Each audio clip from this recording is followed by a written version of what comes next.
In this discussion, we shall look at energy audit, okay, as well as the types of energy audit and how you do it. So, energy audit is the key to a systematic approach for decision making in the areas of energy management. As I discussed in my earlier discussion, for energy management, we require energy efficiency, and to improve the energy efficiency, we will have an energy audit. It attempts to balance the total energy inputs with its use and serves to identify all the energy streams in a facility. So, as I was discussing about your house, so your house you are using LPG, you are using electricity, you are using petrol and diesel. Okay, so these are the energy sources. How we are identified? This energy audit will help you identify the energy streams. I am talking about a house. You can apply it to a factory. You can apply it to a institution also. It quantifies energy usage according to its discrete functions. So now the energy usage like LPG. So what is the function is for cooking. Then electricity for water heater. Okay, for refrigerator, for lighting purpose. Industrial energy audit is an effective tool in defining and pursuing comprehensive energy management. To pursue energy management, energy audit is an effective tool, not only in industry but also at home also, and also in your institutions. Because now the energy is a sword, one is it has got an impact on cost as well as it has got a serious impact on the environment also. So India, they have enacted a Energy Conservation Act in 2001, and it defines energy audit as the verification, monitoring and analysis of use of energy, including submission of technical report containing recommendations for improving energy efficiency with cost benefit analysis and action plan to reduce energy consumption. So you need to verify, you need to monitor, and you need to analyze the use of energy. Like you take in the case of you take only LPG for cooking. So you need to see how many cylinders you are buying per month. Okay, you need to monitor that on a year. Suppose you do it for a year because you can't do for a day-to-day basis. Better you take it for 1 year. So last year 2019 how many cylinders? 2020 every month how many cylinders you are using? This you will monitor and you will analyze the use. So analyze the use means when it is being LPG is being used for cooking, you will analyze na ki how much time it is simply wasted. There is no vessel on the stove, but still the gas is on. Okay, people keep the gas on and for cooking and they keep moving. And then sometimes they put on pressure cooker, but that that it keeps on giving whistle, but it is not attended. Once the steam formation takes place, you have to bring the flame to the low flame, not high flame, to conserve LPG. So these are all like you have to analyze, okay, verify and monitor. And I also you should make a technical report. See, today if I ask you how much electricity you are using per month for the last 1 year or 2 years, you are not having any report of your house. I am very sure.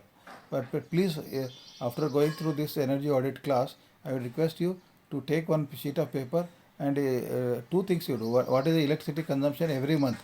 Bill, units as well as bill. You keep writing from 2019 every month, 2020 every month. You will understand. You can see for yourself what is the change.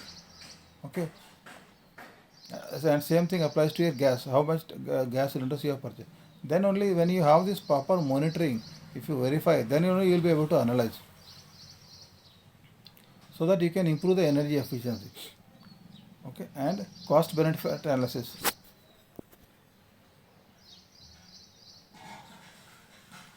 Why there is a need for energy audit? Again, there are only two main important things. One is to reduce the cost and be competitive, and second is environment. Okay, so these are the very important things. As you know, a lot of emphasis is given on uh, environment now, and by uh, coming out with some new technologies like energy efficiency, you can go for a retrofit of energy conservation equipment. Say, sometimes what happens, I will give one simple example. Retrofitment means whatever machine is there, you will put a new equipment there. That is known as retrofitment.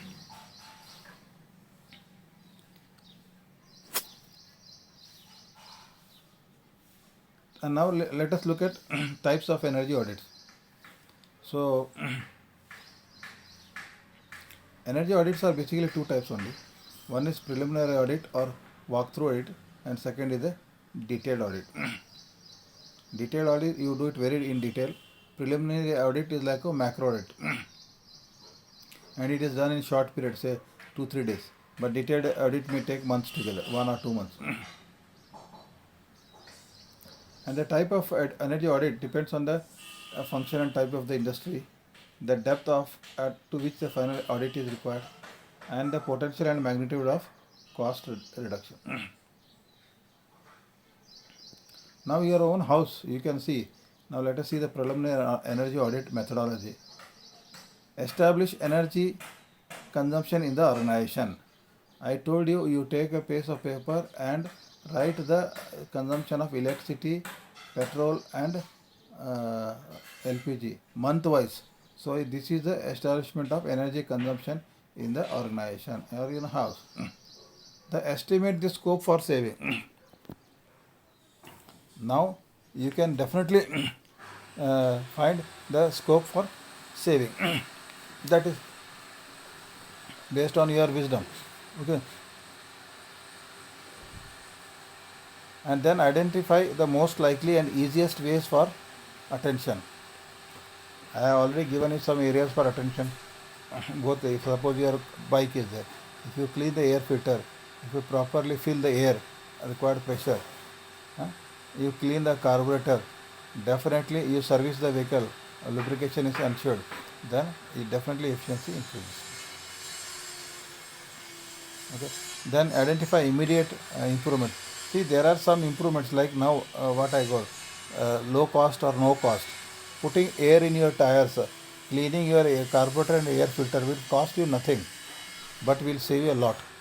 So these are like no cost or low cost improvement measures.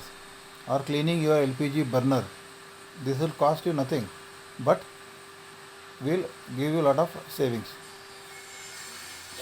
Now set a reference point. Reference point means benchmarking. See, for example, reference point means, suppose you are students, so you are having a pocket money of 1000 rupees per month. Let us consider like that. Some student will be having 2000, some parents which are rich, they are maybe giving 5000. But everybody requirement is same. You have to come to the college, you have to have some snacks, travel expenses, food expenses, okay, some entertainment expenses, some textbooks, Xerox expenses. So you need to have a reference point. You cannot be wasting money. Likewise, you cannot be wasting energy also. So the benchmarking has to be done. And you should find out areas for detailed study bar measure. See, you can make a pie chart. Suppose your family is spending say 10,000 rupees every month on energy cost.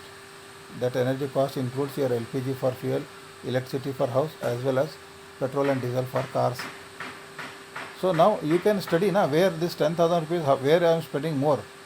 So if you are spending more on certain thing, say suppose petrol for your car, you are spending around 4,000, 5,000 rupees.